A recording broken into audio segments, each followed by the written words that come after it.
Yesu Kristo na wanashukuru. Bwana Yesu asifiwe.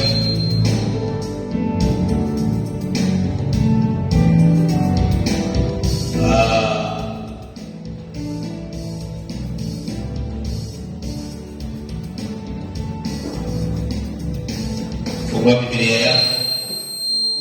Naomba nishushe kidogo. Fungua Biblia yako katika kitabu cha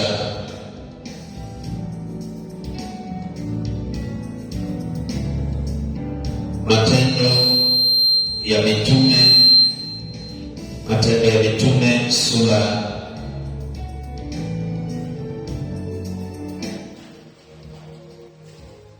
ya 12.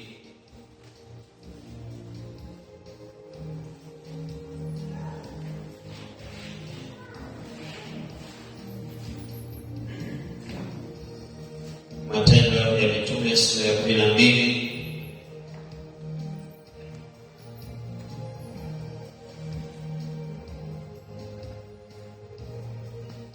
mstari wa 11.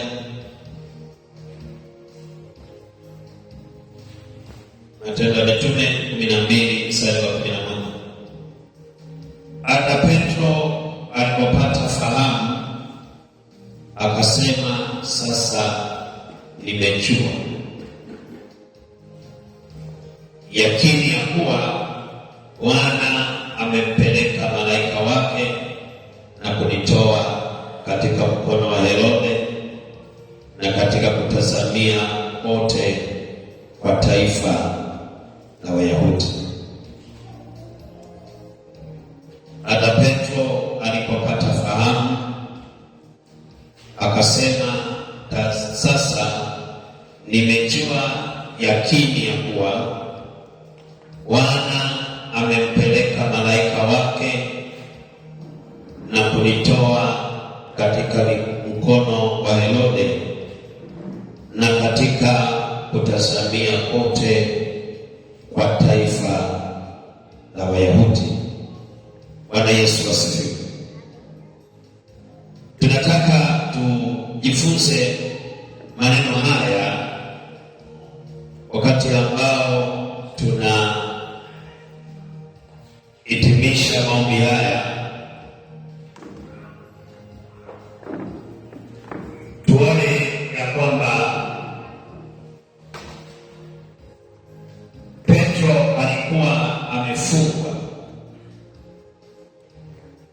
alikuwa amefungwa ndani ya gereza, amefungwa pingu,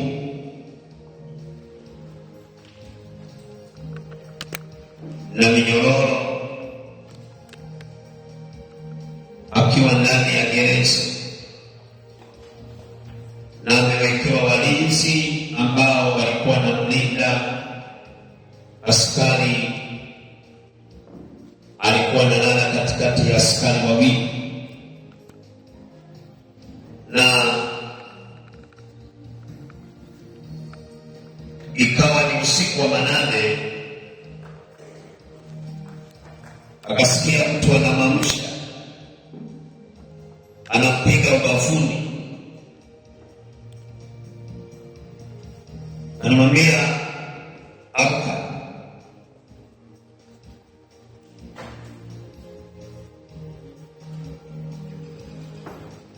Alipomamsha, aliposhtuka, minyororo ikakatika.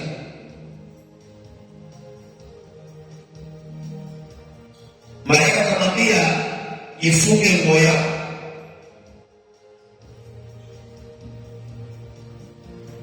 Petro akachukua ile nguo akajifunga, akatoka lango la kwanza, lango la pili, akapita, akatoka nje ya gereza mpaka lango lile la geti kuu, wakatoka nje ya geti kuu. Walipofika kule nje, malaika akamwacha. Wakati huo wote alikuwa hajui kile kilichofanyika. Malaika anasema alipopata fahamu akajua ya kwamba Bwana amemtuma malaika wake ili amtoe kwenye mkono wa Herode, na Herode ndiye alikuwa amemfunga. Bwana amemtuma malaika wake ili amtoe katika mkono wa Herode. Na wewe leo Bwana atume malaika wako akutoe katika mkono wa adui yeyote aliyekushikilia katika maisha yako kwa jina la Yesu. Amtume malaika wake akutoe katika aibu uliyowekewa, akutoe katika aibu ya watu waliokuona ya kwamba hufai, akutoe kwenye aibu ya watu ambao waliona ya kwamba huwezi kufanya chochote, akutoe kwenye aibu ambayo watu walisema tutaona huyu kama atatoka. Yesu akutoe na wao washangae kwa jina la Yesu. Yesu akutoe na wao washangae, kwa maana yeye ni Mungu anayekujua kutoka kuzaliwa kwako, maisha yako anayajua. Akutoe katika mikono ya adui zako kwa jina la Yesu. Kuna watu ambao wamefungwa miaka, kuna watu ambao wamefungwa na magonjwa miaka, kuna watu ambao wamefungwa na matatizo miaka, kuna watu wanateseka muda wote, hawana furaha na amani. Yesu leo akurejeshee furaha kwa jina la Yesu. Yesu leo akurejeshee furaha yako uliyopoteza miaka. Yale ni magonjwa ya kuachie uwe na furaha kwa jina la Yesu. Hautamwabudu Bwana katika huzuni na katika kilio. Yesu atakupa raha na utafurahi kwa jina la Yesu. Atakupa neema isiyo ya kawaida ndani yako. Na ukiomba hapa Bwana akupe neema ya pekee. Na unapotoka kwa ibada hii, Mungu asimame na wewe katika njia zako, asimame na wewe katika kazi zako, asimame na wewe katika biashara zako, asimame na wewe kwa ndoa yako, asimame na wewe katika afya, asimame na wewe katika kila kitu kwa jina la Yesu.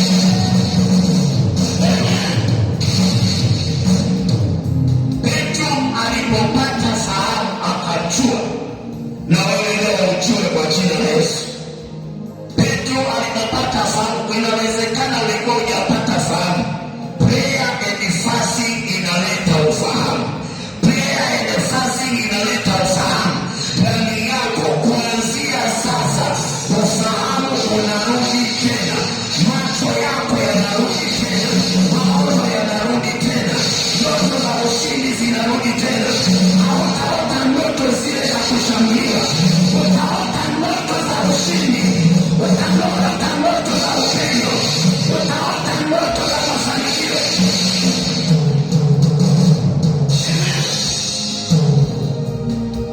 Amen. Petro alikuwa ndani ya gereza amelala, hakujua ya kwamba Mungu anawaza nini. Ndivyo ambavyo wewe inawezekana unawaza, itakuweje? Unatokaje hapo? Unatokaje hapo?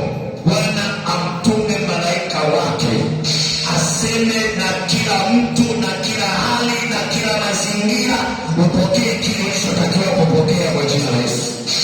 Mungu akuunganishe na watu sahihi kwenye maisha yako. Mungu akuunganishe na watu watakaobadilisha historia yako. Mungu awatume watu kama vile Mungu alivyomtuma Musa awatoe wana wa Israeli katika nchi ya Misri. Maana alisema, tulisoma jana, maana alisema nimesikia kilio cha watu wangu, nimesikia kilio chao, nimeona machozi yao. Na wewe leo Mungu ayaone machozi uliyolia kwa siku 21, ayaone machozi uliyolia kwa siku 21, akushangaze, akushangaze, akushangaze.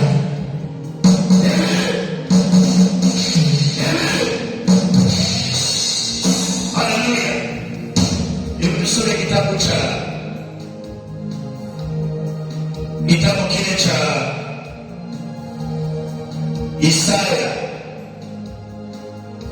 kitabu cha Isaya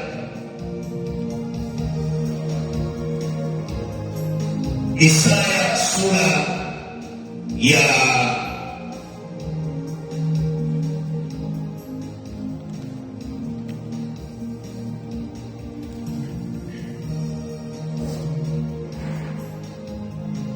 Isaya sura ya 55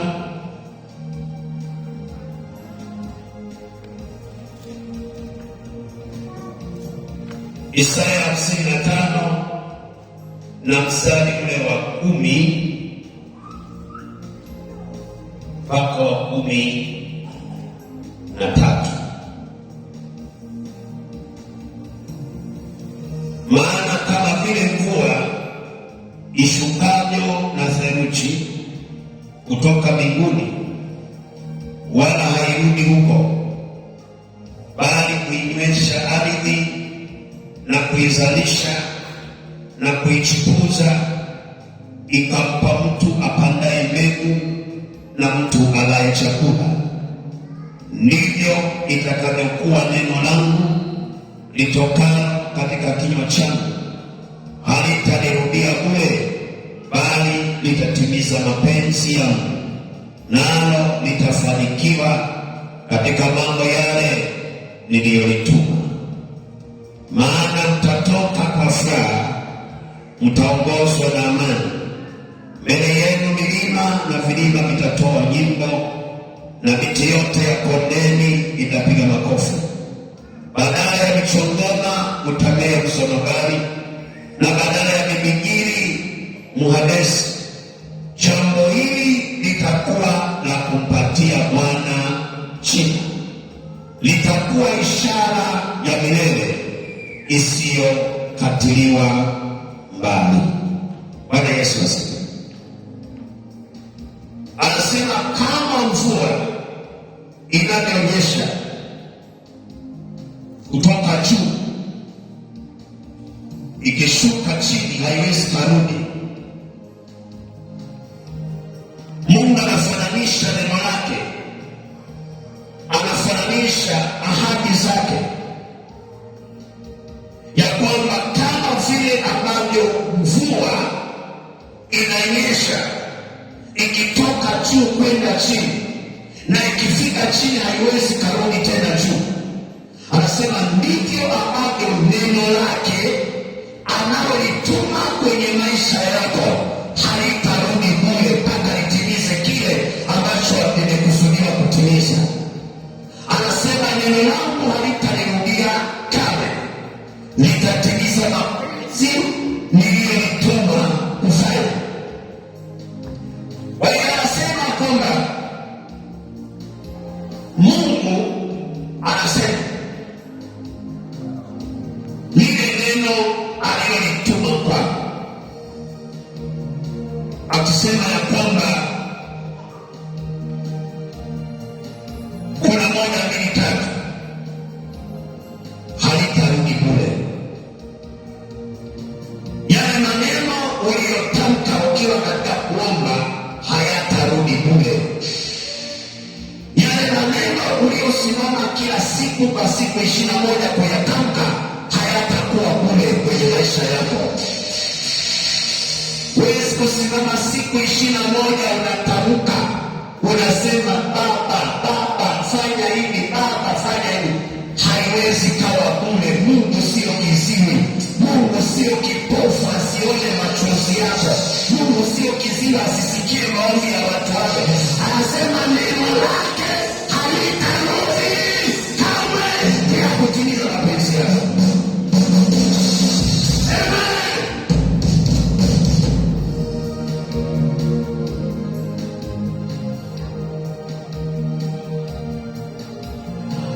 Nalo litafanikiwa, nalo litafanikiwa.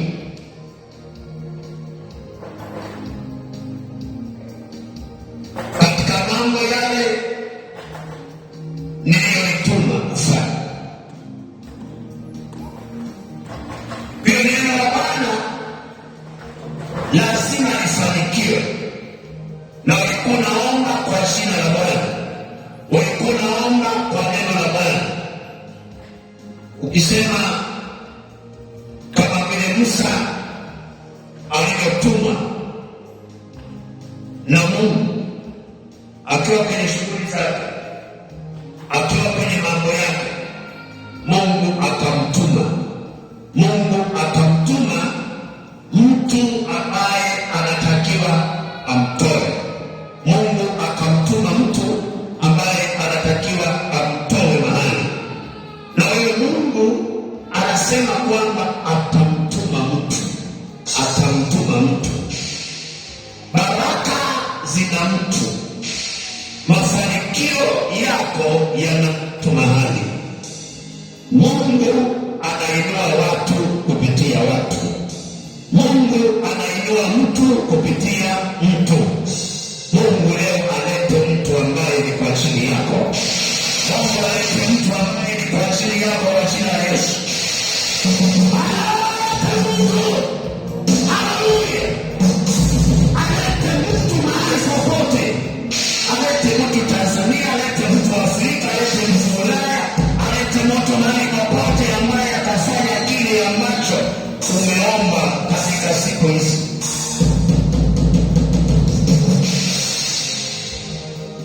Amen.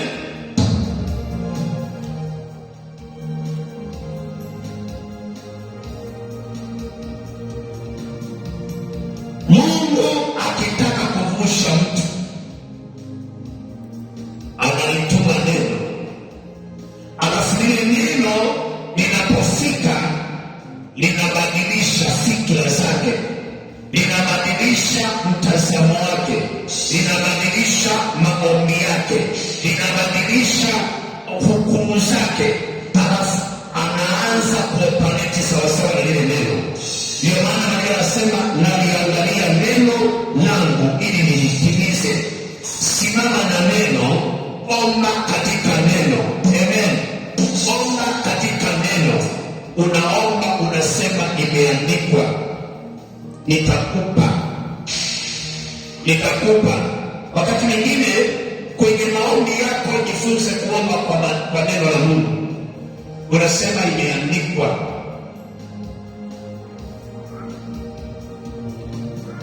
Apata kuwepo maskini, unaomba upenyo. Apata kuwepo maskini kwenu, unaomba kutegua umaskini. Kwa hiyo kuna wakati ambao unatakiwa kuomba. Bwana Yesu asifiwe sana. Mimi kila siku nikiomba huwa naombea kila saa naombea saa toka siku inapoanza mpaka inapoisha. Nasema katika jina la Yesu, ninafunga roho yoyote siku kutenda kazi juu yangu katika siku ya leo. Naanza saa hii, naenda saa inayofuata, naenda saa inayofuata, nazitaja masaa yote 24 ya siku. Hapo nasema natoa kila kitu katika siku ya leo. Hakuna atakayenyang'anya, hakuna atakayenizuia. Natoa yote kwa jina la Yesu.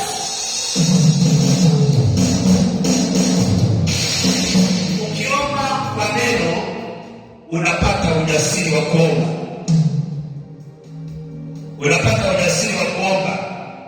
Ukiomba kwa neno unapata ujasiri. Amen.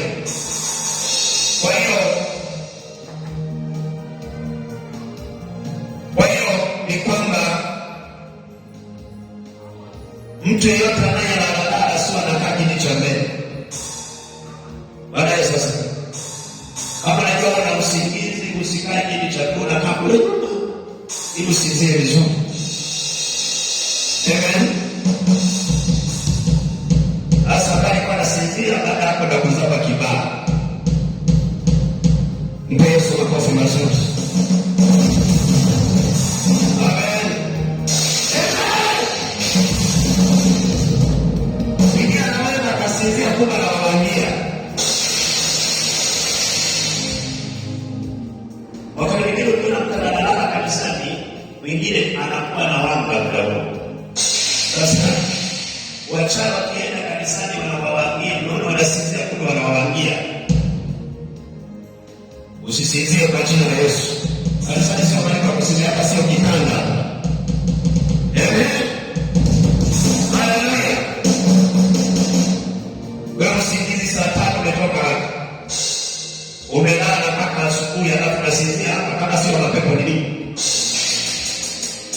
Usikuletee mapepo yako ya usingizi ya toka. Amen. Bwana Yesu asifiwe. Amen. Hayo, kuna kile yana biblia kuna sana naanza kusinzia. Takuwa na wazaba makofi. Ukiacha unataka uache kuabudu, siku kusinzia, unakuja hapa kusinzia una faida. Sasa wakati melala, yaani baada ya melala mpaka mwisho, sio faida. Umekaa nyumbani ukalala kitandani.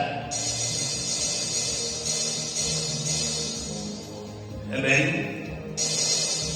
Asifiwe Yesu. Asifiwe Yesu. Wale kama dawa. Sasa ukisikia tena kibao. Sasa tunaongea na tunakutalia kibao cha kunyosha.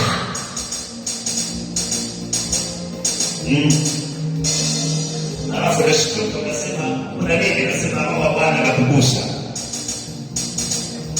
Amen, amen. Kwa hiyo sasa kwa hiyo kuna vitu vingine unajua vingine sio unamtumia nani unapiga tena. Kuna mtu mwingine udhaifu mwingine sio lazima aombe, ukipiga kofi pepo linatoka na utakuwa ni ufunuo. Kwa hiyo kile kinakuza makofi inakuwa ni ufunuo wa kutoa usingizi, pepo la usingizi, na linatoka kwa jina la Yesu kwa kofi. Amen, amen. Na hiyo ndio neno la Bwana. Mpe Yesu makofi mazuri kama unampenda Yesu. Haleluya. Haleluya.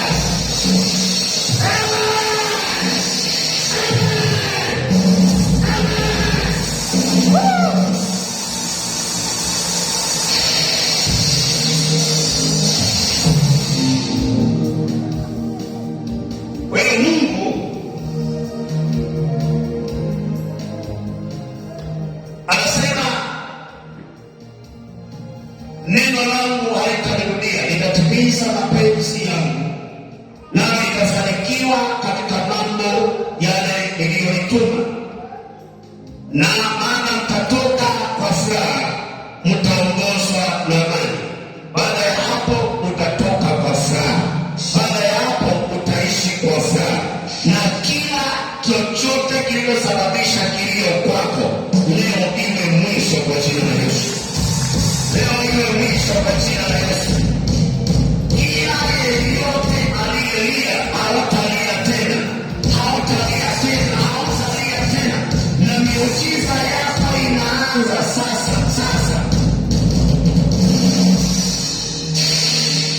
Amen.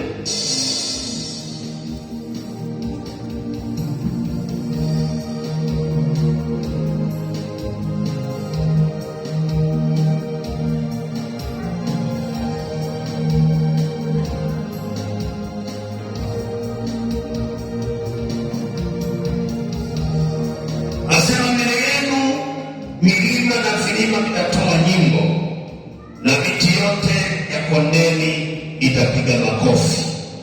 Maana yake kuna watu ambao watainuliwa kwa ajili yako.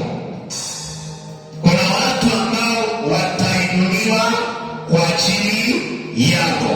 Kuna watu ambao watasemeshwa na Mungu kwa ajili yako, kwa njia yoyote, iwe ni kwa kusukuma, iwe ni kusikia sauti, iwe ni kwa njia yoyote. Bwana aende azungumze na wao, ili mradi wewe Mungu anataka upokee kile unachotakiwa kupokea. Mungu aseme na wao, Mungu azungumze na wao, kama Mungu alisema na Musa, kama Mungu alisema na malaika, akawaambia nenda kamtoe mwanangu Petro ndani ya gereza. Hivyo Mungu anamtuma malaika wako akutoe katika gereza la mateso, akutoe katika roho ya giza iliyoko kamati iliyokushikilia, akutoe kwa jina la Yesu.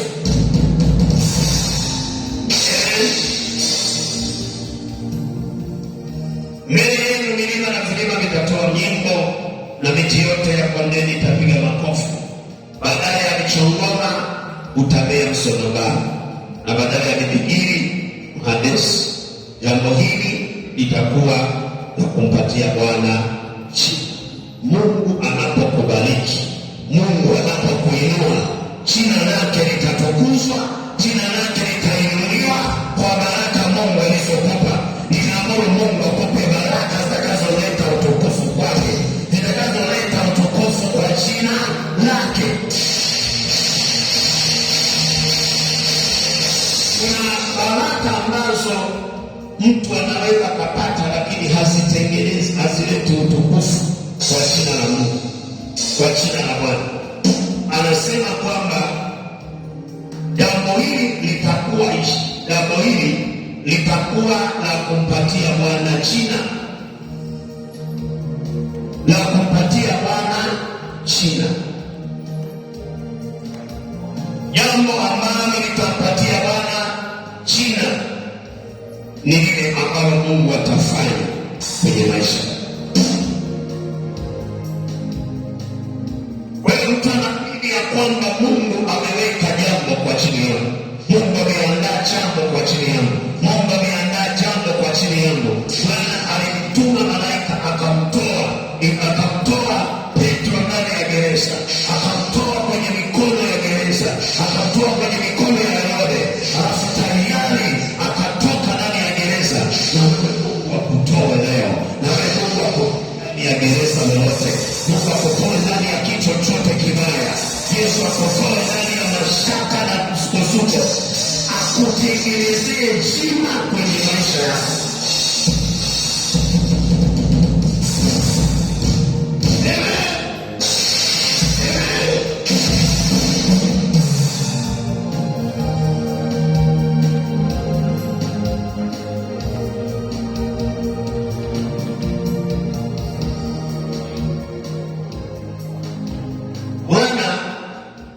Akitaka kumtoa mtu mahali, anatuma mtu wa kumtoa,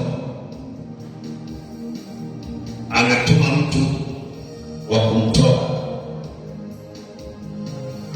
Akitaka kumtoa mtu mahali, anatuma mtu wa kumtoa. Mungu anatuma mtu. Asubuhi ya leo mwambie Mungu, ikiwa ulituma watu wakawatoa Petro akatoka ndani ya gereza, umetuma mtu. Wana wa Israeli wakatoka katika nchi ya utumwa, katika mateso makubwa wakatoka, lakini ulimtuma Musa akawatoa.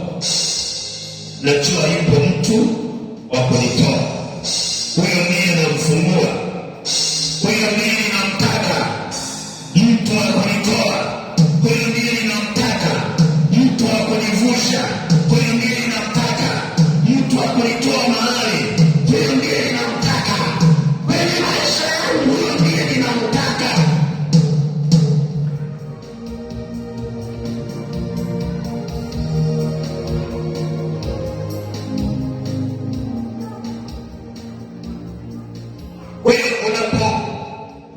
Unapokuwa unataka kutoka, tegemea mtu atakayeletwa wa kukutoa.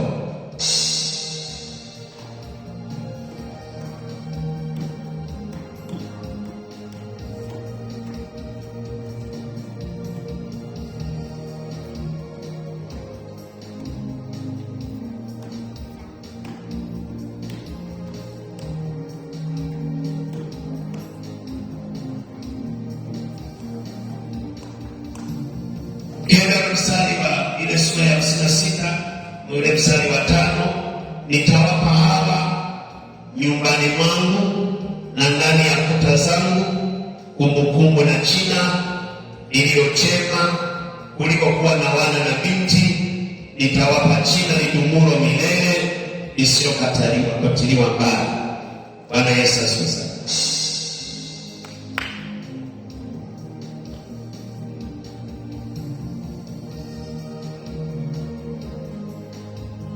Anasema nitawapa jina lidumulo. Maana yake Mungu anapokuinua anakupa jina linalodumu. Mungu anapokubariki anakupa jina linalodumu, ambalo hakuna wa kukunyang'anya, hakuna wa kukunyang'anya, hakuna wa kukunyang'anya. Bwana amekupa jina, hakuna atakaye kunyang'anya hilo jina. Hilo jina litakaa, hilo jina litakaa. Kama ni mafanikio yatakaa. Mungu akupe jina litakalodumu kwa jina la Yesu. Akupe jina kibiashara, akupe jina kimapato, akupe jina katika kazi, akupe jina katika mtaa wako, akupe jina katika jamii yako, akupe jina kwenye ukoo. Hilo jina hakuna atakayelifuta, na hizo baraka hakuna atakayezifuta kwa jina la Yesu. Amen. Kwa hiyo anasema atatupa jina.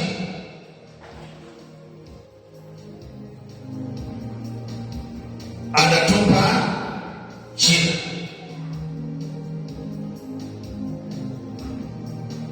Atatupa jina, maana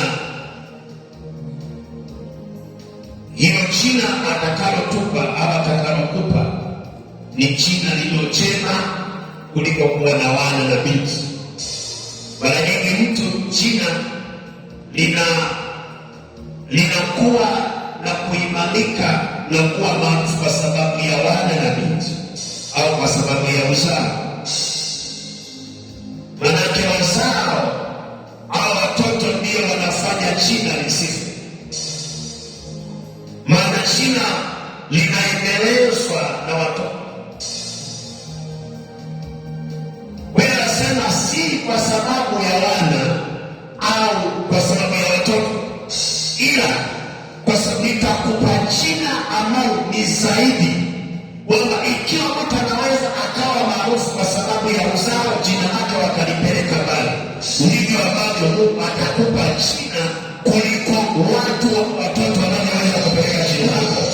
Atakupa jina ambalo litajulikana, atakupa jina ambalo litakuwa tofauti. Haleluya.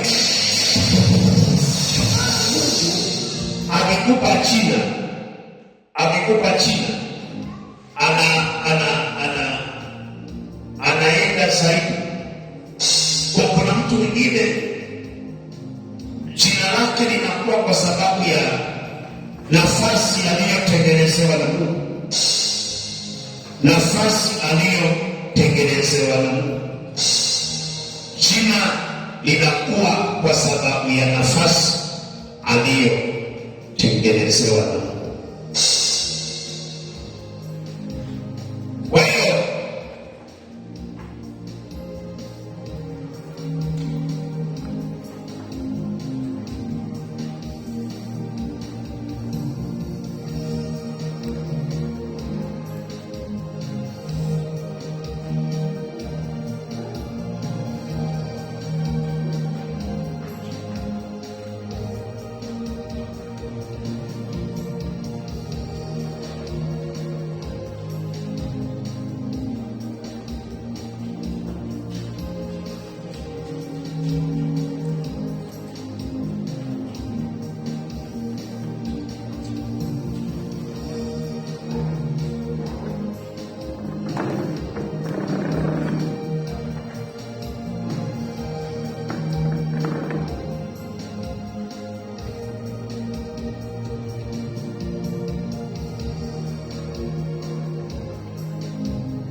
ukisoma kitabu cha Kutoka sura ya 12 na mstari wa 11, Biblia inasema ilikuwa siku ile ile moja Bwana akawatoa wana wa Israeli katika nchi ya Misri kwa majeshi yao. Ilikuwa siku ile ile ngapi? Moja. Mungu anaweza kutumia siku moja au tukio moja likabadilisha totally maisha yako.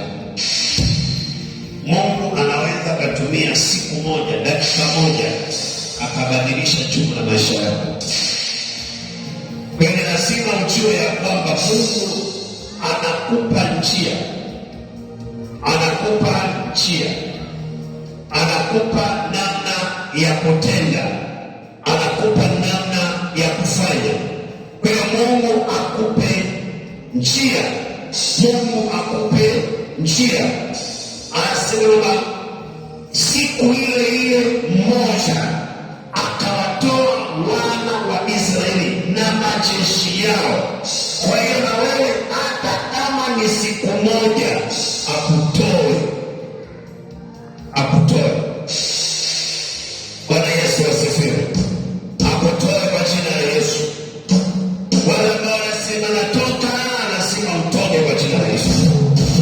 Hautabaki vile ulivyokuwa, hautaendelea vile ulivyokuwa, hautabaki kiwango kile kile. Yesu, utasikia maneno haya na utayaona ya kawaida, hayatakuwa ya kawaida kwako. Lakini atakayesikia maneno haya na atayaona sio ya kawaida, yatabadilisha maisha yake yote.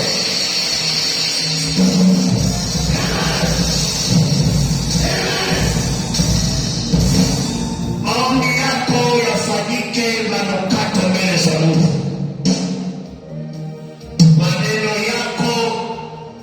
Yafanyike ukumbusho mbele za Bwana. Maneno yako unayonena katika kuomba kwako, maneno yako unayonena katika maombi yako yafanyike ukumbusho.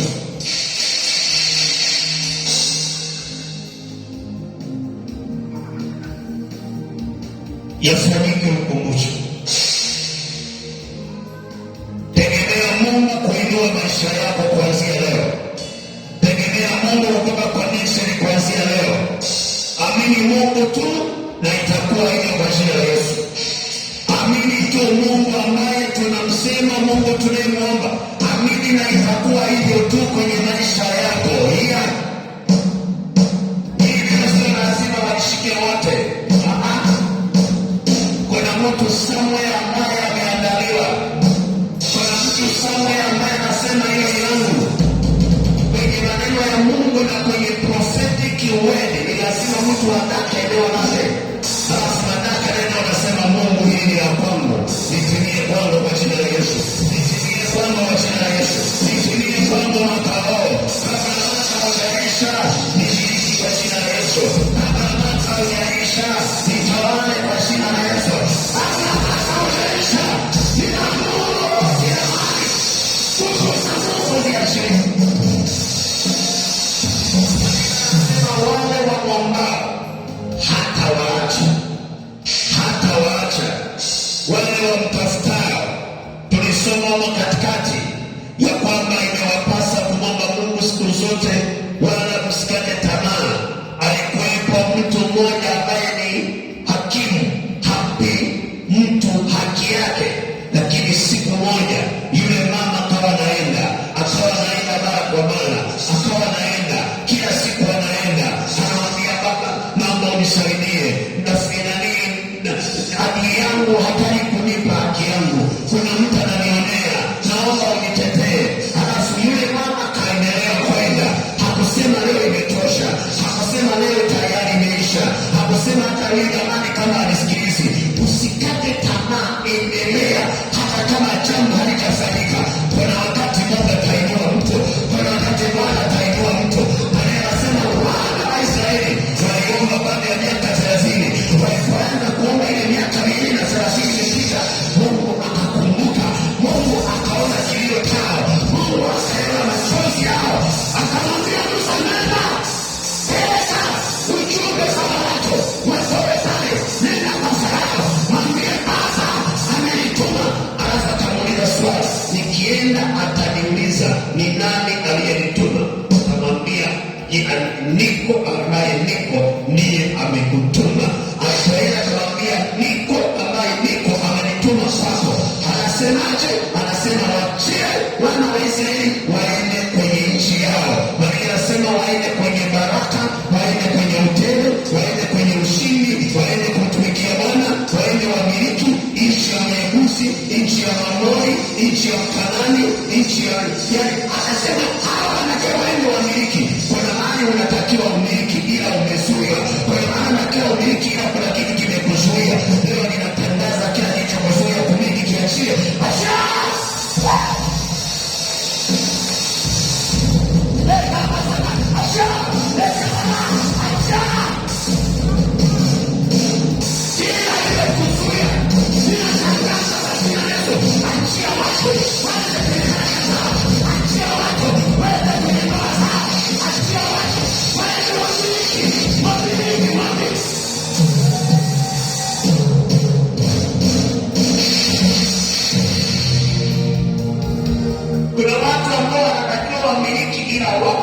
utumwa,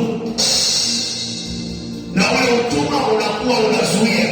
Ule utumwa anasema ukitaka kwenda wanatangulia mbele, ukitaka kwenda kwenye baraka wanaenda kuzuia watu waliotakiwa wakuinue.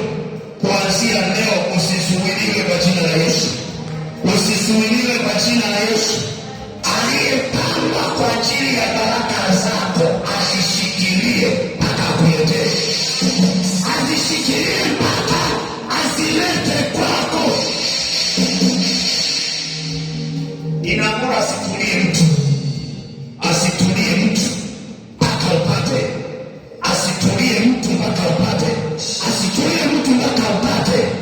Mungu anainua watu na haruhusu mtu atulie mpaka umepata. Wakati mwingine unahitaji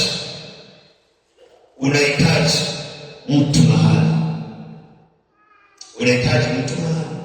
Haya maana tutakuwa tunaombea kwa siku 21 yanahitaji connection, yanahitaji connection. Kama kanisa inahitaji connection. Niwaambia maono yangu ya kujenga nyumba ya Mungu ni hili jengo mara 2 au mara 3 na kuweka viti complete. Hayo ndio maono yangu. Mamilioni mangapi imeandikwa fedha na dhahabu ni mali ya Bwana. Ninaziamuru mahali kokote zilipo, yupo mtu somewhere na maagizo wa Yesu.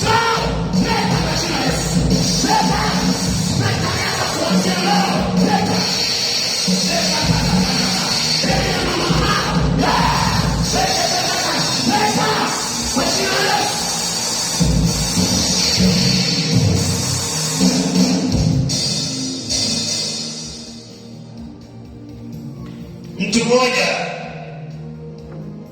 alikuwa na maono ya kununua ndege, hana hela. Alafu Mungu akampa njia, akakutanisha na mtu, akamuuliza ndege inanunuliwa shilingi ngapi? Akamwambia hela hizo nakupa, nenda kanunue ndege. Ukipigana kwenye ulimwengu wa roho, mtu cha kwake anakuletea mwenyewe. Narudia, ukipigana kwenye ulimwengu wa roho, Mungu anaamuru watu walete chapao ili upokee kwa jina la Yesu. Lazima upokee. Amen. Amen. Wakati mwingine iko hivi,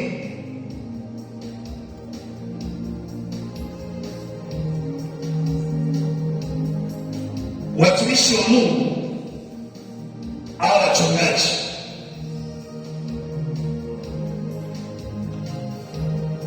utakiri kufocus kwa watu kwamba walete sadaka. Focus kwa Mungu, alafu Mungu atasema na wao. Amen. Wewe kama Mungu atasema na wao. Awe amelala, awe yuko popote, roho Bwana atamwambia, leta kwa ajili ya kazi yangu, leta kwa ajili ya kazi. Haleluya.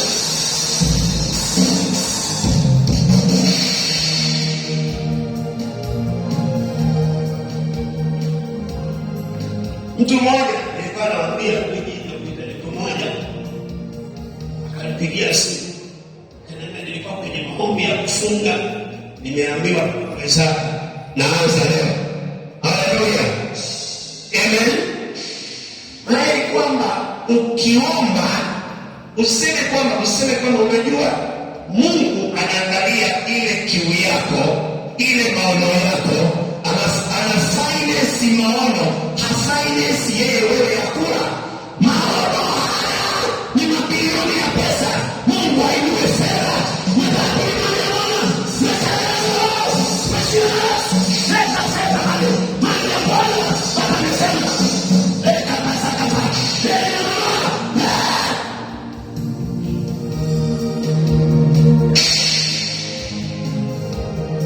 wewe kujenga nyumba hii mara mbili inahitaji shilingi ngapi? Ukiweka na miti yako inahitaji shilingi ngapi? Hilo linawezekana.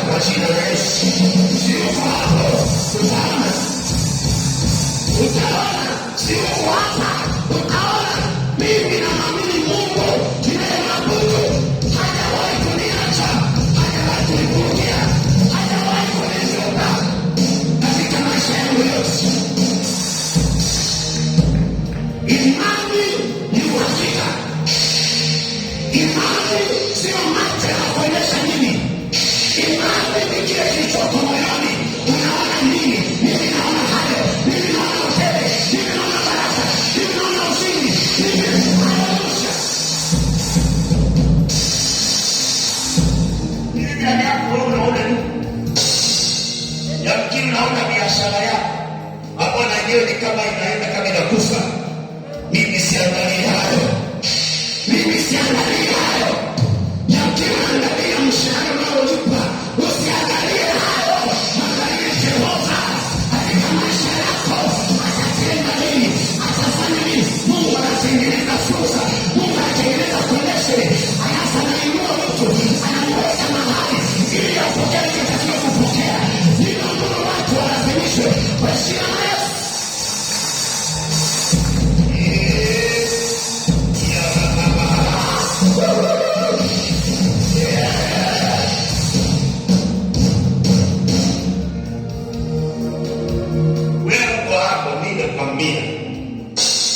Hii lazima iwe. Lazima. Na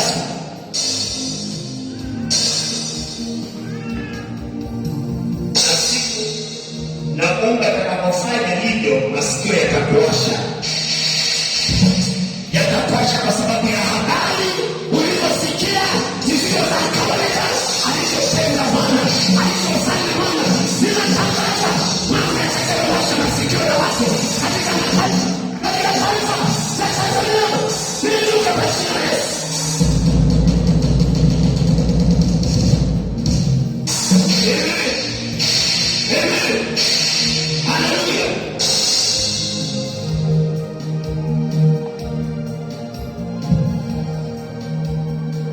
Unaona ya habari yanayoendelea rais. Yale ndio yako moyoni mwangu, lazima niendeshe. Na zaidi ya hiyo, lazima niendeshe. Na sio moja.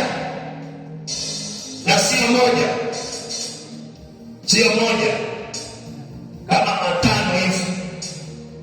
Alafu yote mali ya maombi na uponyaji. Ministries. Haleluya. Haleluya.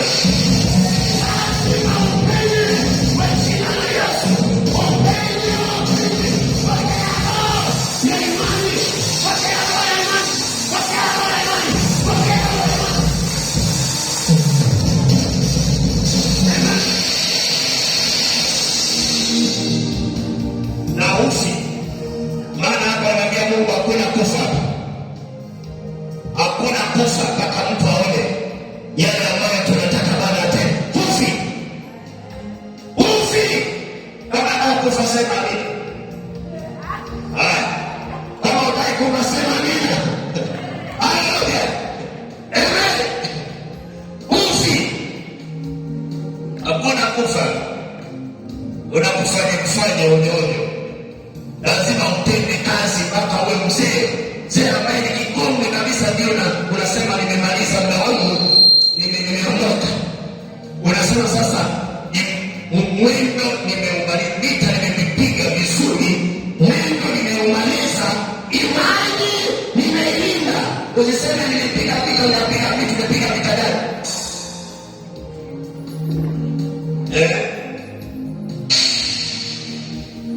Baba, kwenye madhabahu haya zuia mauti. Hakuna kufa.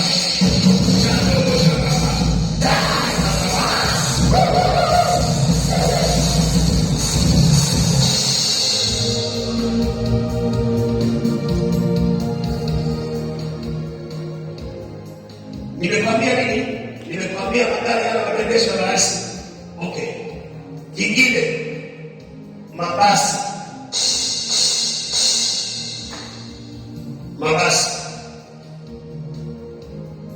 Sasa unayesinzia sina maono.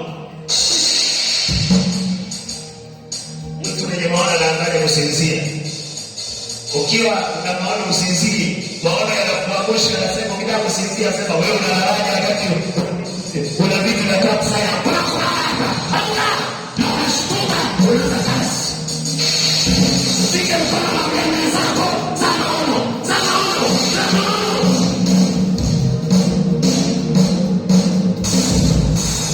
Mtu mwenye ndoto hana ndoto.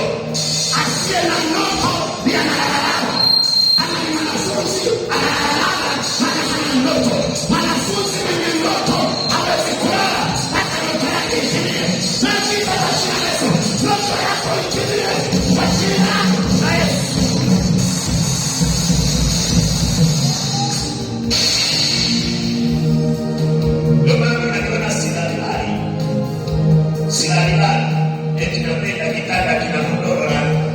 inchi 8 au 10, eti ninesenese, napenda nikae kwenye mkeka na lala kwenye mkeka, ukiamuka basi zinauma, unapiga majeshi. Achana godoro, utakuwa maskini, godoro haikusaidii. Amen. Achana godoro, achana usingizi. Bwana Yesu asifiwe.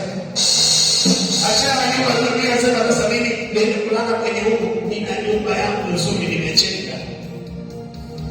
Achana nyumba, nenda kalale nje kwenye Mungu.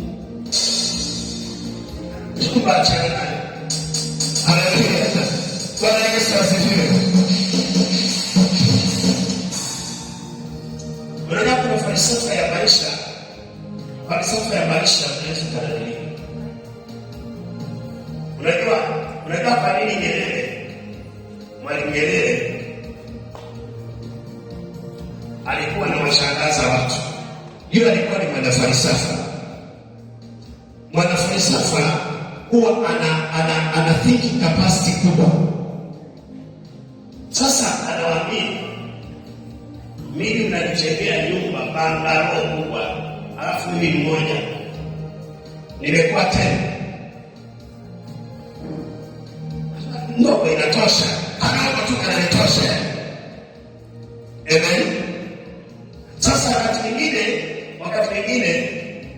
nyumba unaweza ukawa nayo, lakini maisha yako yakawa tofauti.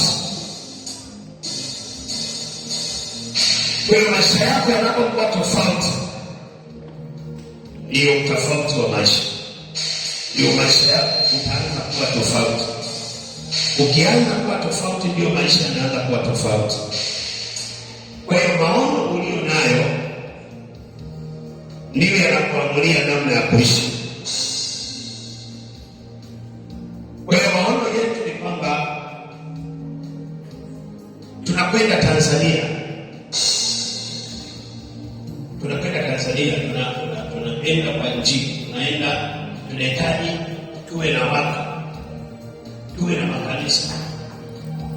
Tutakuwa na mikutano mwaka 2010 na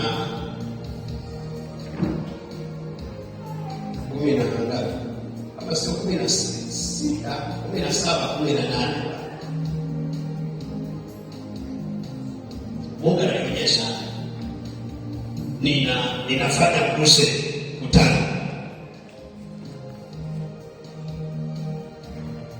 Mtu mmoja akaja akaniambia, baba, nimekuletea mkutano, nimekuletea jukwaa hili na vyombo kwa ajili ya nchi. Amen. Sijasahau. Naambia Mungu lazima hiyo itimie kwa jina la Yesu. Lazima. Kwa hiyo ukipigana kwenye ulimwengu wa roho, Mungu anainua mtu. Wanaisraeli walilia, miaka 30 imepita, ulisema 400, sasa 30 imeshapita. Baba, tunaomba sikia. Afu akasikia akiwa mbinguni, akaenda nchi nyingine, ilikuwa Midiani. Akamwambia Musa, tena akamtokea, aenda kuchunga wanyama wa baba mkwe. Nani kwa kuchunga wanyama wa baba mkwe? Ng'ombe, kondoo wa baba mkwe, unamchungia baba mkwe. Stefano aliwahi kuchunga. Ashasikia hiyo story. Unachunga mifugo ya baba mkwe. Sasa Musa na yeye alikuwa anachunga mifugo ya baba mkwe. Akiwa yuko porini, Mungu akamtokea akamwambia, kuna watu nchi ya Misri, wanangu wa Elia, wanataka niwatoe. Kwa hiyo nimeshuka niwatoe, ila na kutuma wewe uende kuwatoa badala yangu. Wewe nenda. Baba mtumikia naomba, basi baba Mungu, katika jina la Yesu ninaomba hiki na hiki. Alafu Mungu anamtuma mtu ili akukumbushe wewe umuone. Mimi nataka 1, 2, 3. kabisa hapa unatoka, lakini nasemaje? Hamna. Pokea neema ya kumjua aliyetuma kwa ajili yako, neema ya kumjua aliyetuma kukuvusha, umjue na usizuiwe. Mimi naomba kazi Baba katika jina la Yesu, ninaomba kazi Baba katika jina la Yesu. Anatuma, anakuja kuona tangazo leo jioni ni mwisho, na anataka kutuma maombi leo jioni ni mwisho, na anaona tangazo sasa. Too late.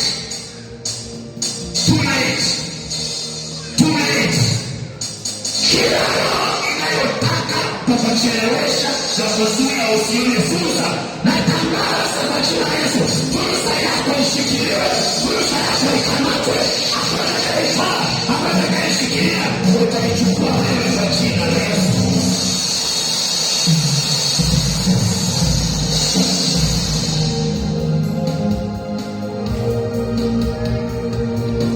Kuna watu wana imani kweli? Kama na imani kwenye mkono. Maana nikikuangalia naona kama vile imani na Mungu.